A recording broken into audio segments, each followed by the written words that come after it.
Tal y como se informó el día de ayer, el ex campeón intercontinental de WWE, Cody Rhodes, ha firmado un contrato con la empresa de Vince McMahon tras varios años de ausencia. Esta noticia fue publicada en exclusiva el día de ayer por Mike Johnson, periodista de WWE Insider, y con el pasar de las horas, los demás medios de noticias fueron confirmando el hecho. Según el periodista, está programado que Cody haga su redebut durante la segunda noche de WrestleMania 38 y se enfrente a Seth Rollins en un mano a mano. Además, se confirmó que tras WrestleMania, Rhodes será parte del roster de Monday Night Raw de manera definitiva.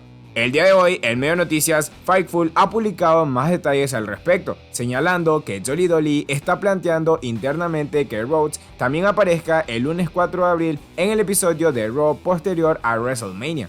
Según el medio, la empresa quiere hacer viajar a Cody Rhodes en un jet privado con el fin de evitar que sea visto en un aeropuerto antes de WrestleMania. Como ya todos saben, el ex campeón mundial de WWE, Jeff Hardy, fue despedido de la empresa en diciembre del 2021 después de abandonar un combate en un evento en vivo.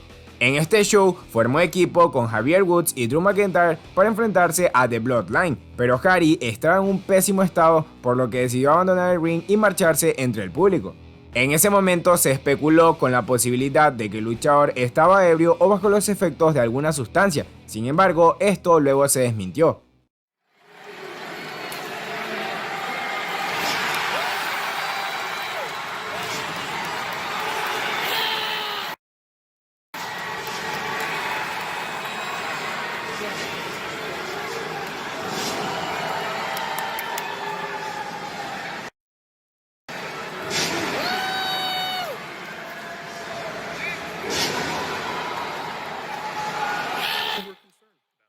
Casi 4 meses después, Jeff Hardy ha hablado por primera vez sobre esta polémica durante el último episodio del podcast de su hermano, The Extreme Life of Matt Hardy.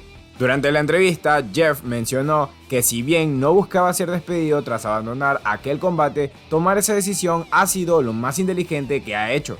Esto debido a que en sus últimos meses no se sentía para nada cómodo en WWE y creía que no estaba siendo lo suficientemente valorado. Pero comenta que en AEW ha sido todo lo contrario. Estas fueron sus palabras. But a lot of people were concerned about things, and Matt has spoken at length about some of the circumstances of what happened, but I'd love to hear your side of things to the degree that you feel comfortable discussing. What exactly went down that night in December, and how did it help lead you to this point? Again, like certain things happen for a reason, and that's this subconsciously. That was one of the smartest, maybe the smartest thing I have ever done. Guided by something higher than me, I'll say. WWE was so strange. I'd been there for almost 2 years, I guess. After I came back from knee surgery, there's another strange thing about our careers. When Matt debuted in AEW, the pandemic had hit in front of nobody. You know, he teleported down from the nosebleeds, and then I was supposed to debut in Detroit, Michigan, in front of like 20,000 people. I came back from knee surgery at the Performance Center in front of nobody. Yeah. And so we both I came back from surgery. Matt debuted in front of nothing because of the pandemic. But it was just weird. I guess the best way I can describe my journey, like the last few months, whatever, in WWE was like glimmers of hope. Maybe I do still have something. And the last glimmer of hope was the Survivor Series, which was really good.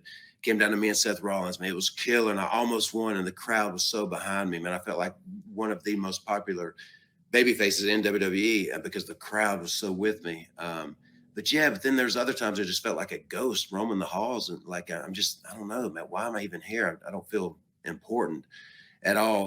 But I kept doing my deal, and I just would show up and do whatever they wanted me to do.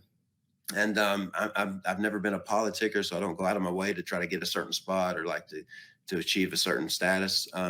Just that night in Edinburgh, Texas, for some reason, I finished my heat. I took the heat, and I just said, I'm ready to go.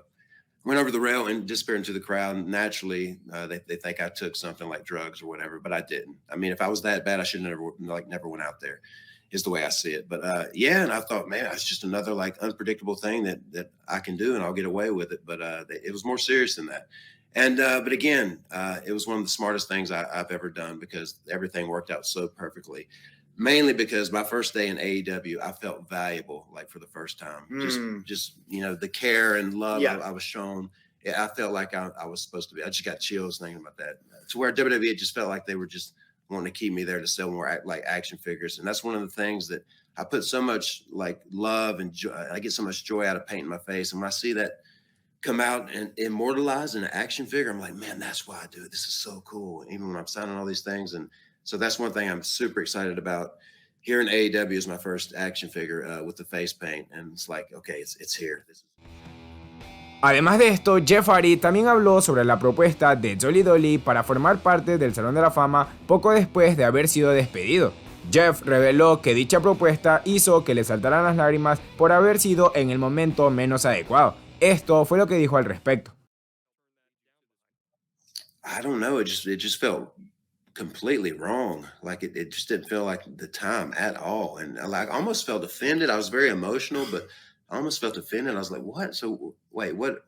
After my 90 days is up and the Hall of Fame's in April or whatever, and I do go to AEW, how's that going to work? What kind of plan? What are y'all trying to hit me with here? Like, as far as if I do sign with AEW when I'm free, and then me going to the Hall of Fame, how would that even work? You know, just my mind and emotion kind of went crazy, and I was in tears, man, because I like, this is my career. You know, I know I've been a very influential person to a lot of like young misunderstood individuals.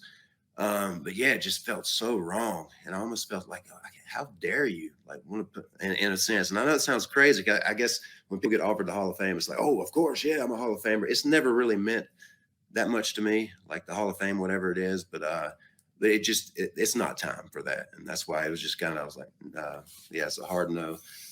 Especially it feels like something Matt and I should go in together, you know, as the Hardy Boys, when the time is right. So yeah, it was just weird, man. I still don't know how. Como muchos podrán recordar, en septiembre del año pasado, Jolly Dolly llevó a cabo una serie de cambios en su territorio de desarrollo NXT con el objetivo de levantar las audiencias del show que estaban cayendo progresivamente. Casi medio año ha pasado desde que se dieron estos cambios en NXT y parece que la estrategia puesta en marcha por Jolly Dolly está empezando a dar sus frutos. Pues en el último programa de Mad Men Pro Wrestling Podcast, Andrew Zarian señaló que la cadena USA Network está contenta con las audiencias actuales de NXT 2.0. Esto fue lo que informó el periodista. Lo están haciendo bien en cuanto a los ratings, el promedio es de 620,000 aproximadamente, no lo están haciendo mal. USA Network está contenta con eso. Tuve una conversación con alguien de USA el martes y me dijeron, sí, estamos bien con los 600,000, porque incluso con el roster de NXT estaban haciendo unos 700,000. A USA no le importa si hay algunos chicos del roster principal allí, solo quieren audiencias. Creo que están contentos con los 600 y algo del rating, ya sabes, entre 620,000 y 650,000. Si llegaran a los 700,000 serían un gran show.